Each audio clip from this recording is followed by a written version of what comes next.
Jasmine, thank you very much for joining us. It's been a while. How excited are you to get back on the field and play actual rugby league again? Yeah, really excited. I was just saying that it's been a long 18 months since we all last played a proper game, so I think everyone's raring to go for Sunday. Any aches and pains, any worries ahead of the first match?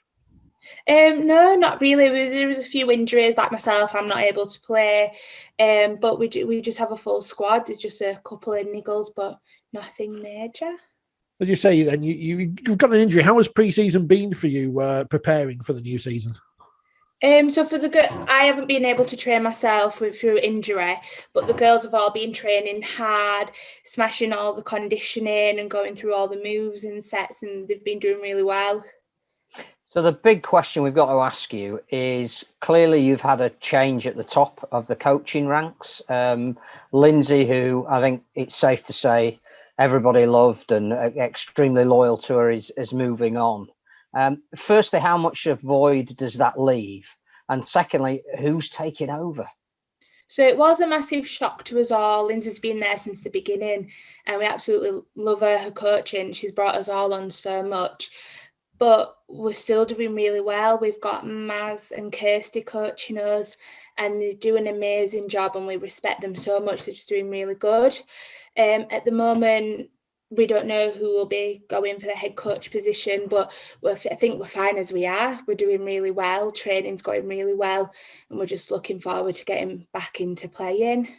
It's a real coup getting Kirsty in particular, because apart from the fact that she must be one of the people that you looked up to when she was playing and has done everything in the game, she's a halfback as well. And so I think isn't that going to give you like a different dimension? Yeah, well, she's got the knowledge. She knows the women's game at the top level. So everything she has to say, you listen to, because she's so experienced and she can share that with us and help us progress even more as well. If any team was going to have motivation to achieve this year, and I think everybody will, you've got a World Cup at the end of it, and we'll talk about that soon. What do Cass have to prove? You've been consistently right up there as one of the very best teams. You've been in 3 finals, haven't quite done it on the day. Are you the most motivated set, or is there pressure building that now you have to deliver? I think there's pressure for every team anyway, just to try get to the top and win and get to the finals. So I think it's everyone's motivated to play in the finals and win the final and win the league leaders. So I think that'll be every team's aim, and it'll be definitely our aim this season as well. Some great battles over the years with Leeds, but first up for Cass this weekend is a real local derby against Featherstone Rovers, and that must be one that the team are really looking forward to. Yeah, definitely. I think we'd be looking forward to playing any team. It's been that long at the moment. It would be 18 months without a game. So I think everyone's just really excited to finally get back into it. Who should we be looking out for in the Cass squad this year who can make a real difference, who people perhaps haven't seen before? To be fair, we've just got a lot of talent throughout the whole squad. So you've got halves have come back. So you've got Georgia Hetherington, she's come back this year. We've got some new young wingers that have come through. So they've come up from the girls, I think they've worked at Fryston. So there is a few to look out for. So you've got Georgia Hetherington and you've got people that have been in the squad, been in it for years. So you've got Kelsey, Sinead, Georgia Roach. So, yeah. And she, of course, Kelsey's the most watched woman in the history of rugby league. with however many people watch that Facebook video, is her ego coping with the great attention that's been shown to her? Yeah, she's a big character as it is, so she handles it really well. She's just a lovely person. And after the clip that when she were at the Nines, I think she deserves all the abuse and attention she got from that. Well, the club have been fantastic with you. I think they're the only Super League club that want you to play all of your games at the home stadium. You're getting greater levels of support and backup and S&C and physio and all that kind of thing. How would you assess that things are going with the women's game at Cass? Because the whole sport has come along exponentially, but Cass really seems to want to be at the forefront of it. Yeah, I think it's just because it is going in that direction where the professionalism is increasing as it goes. And to do that, you need to offer the women the same as what the men have. So that's why we have the S&C, and that's why we have the physio, and being able to play at the ground. It's really great as well, because you kind of getting the full experience that the men get, and then it kind of will bring other teams along saying, oh, well, Cass do this. So then the other teams will do that as well. So then over time, that's when you're going to see the women's game excelling even more. I don't think we should expect too much in these early weeks, because no matter who the team is or who you're playing, because you all haven't played for so long, there's got to be a little bit of rustiness. So anybody who's tuning in for the first time shouldn't expect to see you at your absolute best in minute 1, week 1. Yeah, I definitely agree. If you watch the start of the Super League with the men, you saw a lot of dropped balls and everything. So people are going to be rusty. It's just making sure you've got your fitness up, because the game's fast. You've got the new 6 again rule. So I think fitness is going to come into play a lot with it this year. And it's just staying concentrated and focused whilst playing. So yeah, you're going to see a bit of rustiness, but then as the games go on, you're going to see the skill level and everything increasing each week. One thing about playing at the Jungle is you have developed a great fan base there, and people have really bought into watching the women's team alongside the men at Castleford. How much are you going to miss playing in front of them in the early stages of the season? Yeah, it's going to be a massive change. So there's no fans allowed at all. And then down at the Jungle, there's people that'll come and watch us instead of the men, and some fans just like fans of the women's team. So it's really great having that fan base and that support cheering on the sidelines. So I think it is going to be a massive difference for them not being there. And it's kind of disappointing, because that's their Sunday afternoon. Like when season starts, they spend their weekend saying, oh, we'll do this on Saturday, but then we've got the women's game on Sunday. So it's kind of like a lifestyle change as well. So June 21st, hopefully they can all come back and watch. In terms of coverage, we mentioned as well to some of our other guests that Wigan Warrington now is going to be the first game on Twitch. I'm an old wrinkly man. I have no idea what Twitch is, but apparently this is going to offer fantastic exposure for the women's game. It's a channel that a lot of young people are watching, and to get your matches out there every single week is going to be fantastic exposure for you. Yeah, definitely, because I think that's what it needs, so that people are watching it and they're more aware of the women's game and the level that we play at and how good we are. Because when people start seeing that, that's when more interest will come into it, and that's when the game will get bigger. So I think it is really good that a game is on Twitch each week. So it's really good. And to do that, we've got to build up personalities like yourself. Who else should we look out for in the cast team? Who are the ones that perhaps we haven't heard of yet that we should be getting to know and looking out for? So you've got Emma Lumley, she's one of our forwards. You've got Lucy Eastwood, she's one of the other halves. I could probably name all the teams. I feel like you've just got your main faces. I think it's a lot that comes from the England squad, because obviously they're at that level, but then it's looking into each team deeper and to see like, oh, well, she's really talented and she's got a really big character. So it's delving into each team and actually, like you say, getting to know the players, so then they can become big characters to then promote rugby even more. And you mentioned England, and obviously that's the incentive at the end of the year for those of us who will be watching, and hopefully your good self and many others who will be playing. It can't be far out the back of your mind that not only is it a World Cup, but it's a World Cup that's here. You're going to be playing on grounds that are pretty much local.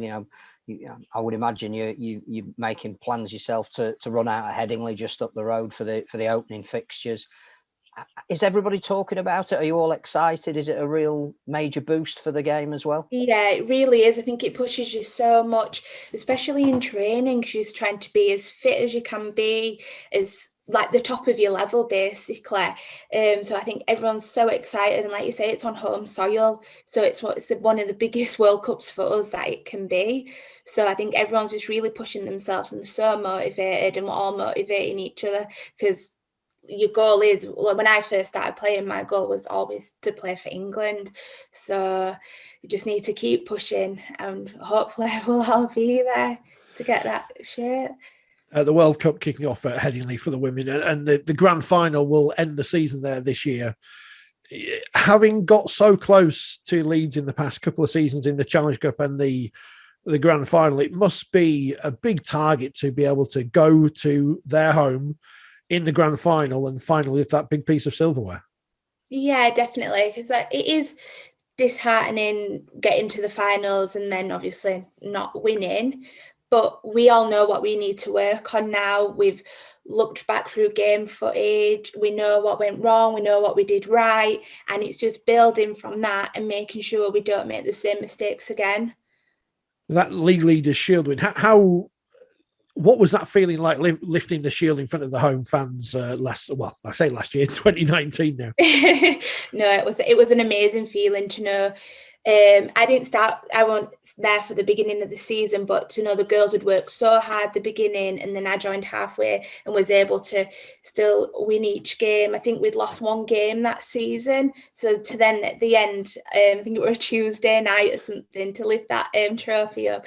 It was so good because we had all the fans there cheering. It was quite a big turnout as well for a Tuesday night. So it was just a very amazing, overwhelming feeling. I mean, as you say, it's been a great few years. Cass have come from nowhere to lift a League Leaders Shield, get to a pair of Challenge Cup finals, a grand final last year.